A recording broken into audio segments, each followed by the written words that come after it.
on film or like really made an emphasis on making those switches?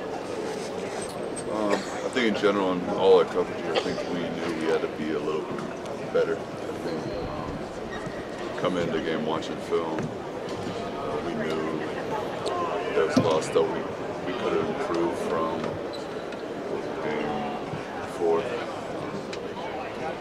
Like Mark said, if we would have lost that game by 1, we would have been really looking at that game like we left a lot of points on the table.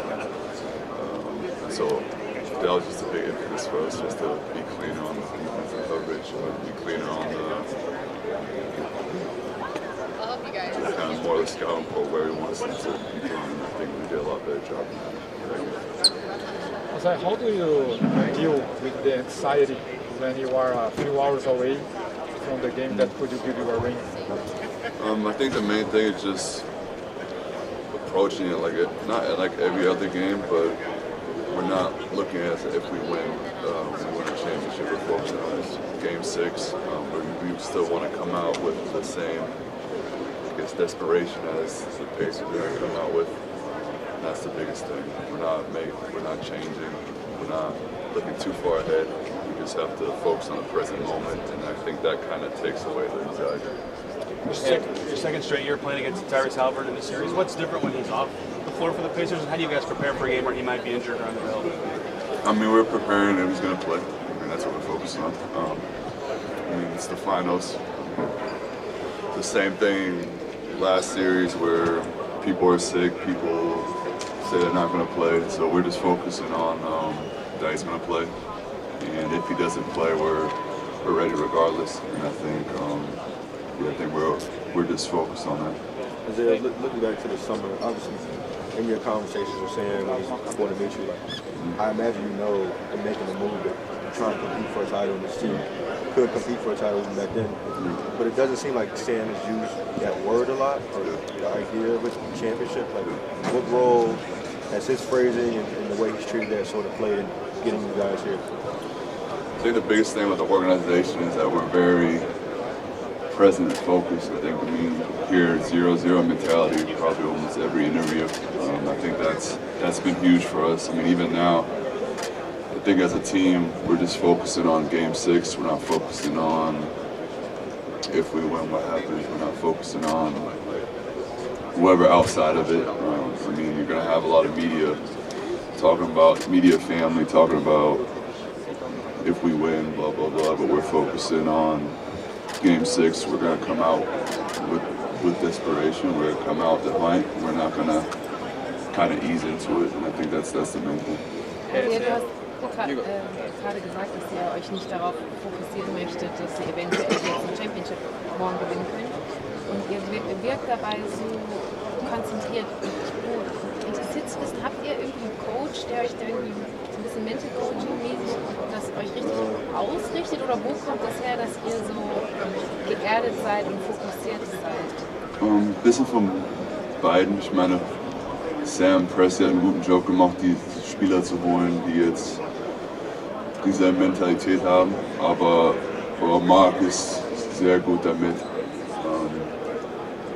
da uns fokussiert zu bleiben, aber auch die Emotionen nicht so hoch und nicht so tief zu haben. Und ich glaube, das fängt wirklich alles mit Mark an und von daher.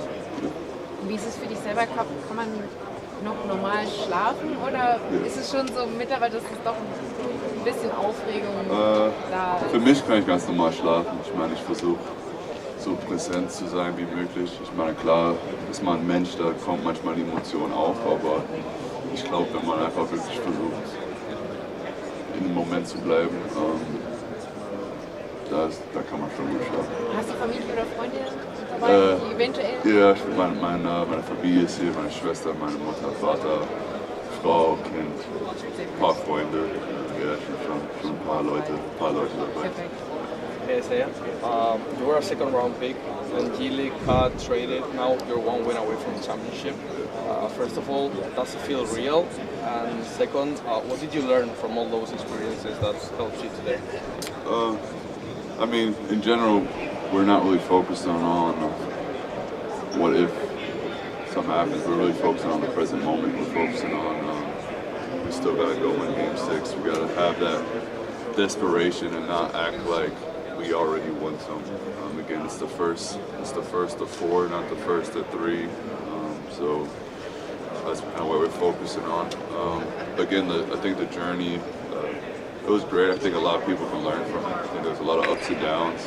There's a lot of figuring out, changing roles, figuring out how to establish yourself in the NBA, and I think that's the biggest thing when you talk about your ego. I think for me it was, starting off in the NBA, I've seen a lot of different players that were really talented but weren't able to look at their stuff, let the ego go, and do what was best for their career. I had to change the way I played. I had to figure out what I can do to consistently get a niche in the NBA, and I think I kind of found that. Thank you. You as a team were here in a situation like this in Game 6 against Denver. What lessons can you take from maybe not your best outing of the playoffs and apply here? We just got to come out with desperation. Again, kind of like I said before, it's the first of 4, so we're not going to come in acting like everything's sealed, everything's done. They're going to come out with desperation.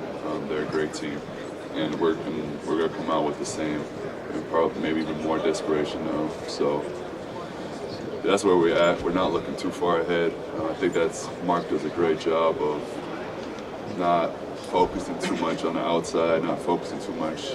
If we win one game, we're going to win a championship. We're really focused on, let's play this Game 6. Let's go through the ups and downs through the Game 6, but then also just establish it early and come out with that position.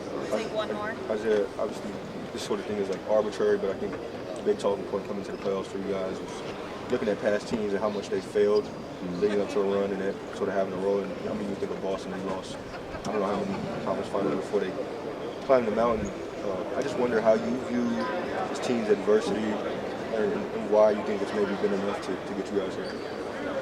If you look at most of the players on this team, I think almost everyone has been through some kind of adversity throughout their career. You look at AC, started out two-way. I think he got cut from here. OKC got cut from here, had to prove himself as a two-way. My story's the same. Got cut a couple of times, had to prove myself in the league. Lou Dort, same way. Dub came from Santa Clara, had to prove himself too. If you look at everyone on our team, we've all been through adversity. We've all been through certain obstacles in our career, and I think we're very mature for our ages because we've been through that adversity. And then I also think Sam and Mark did a great job of just establishing a culture to where you can thrive in situations like that.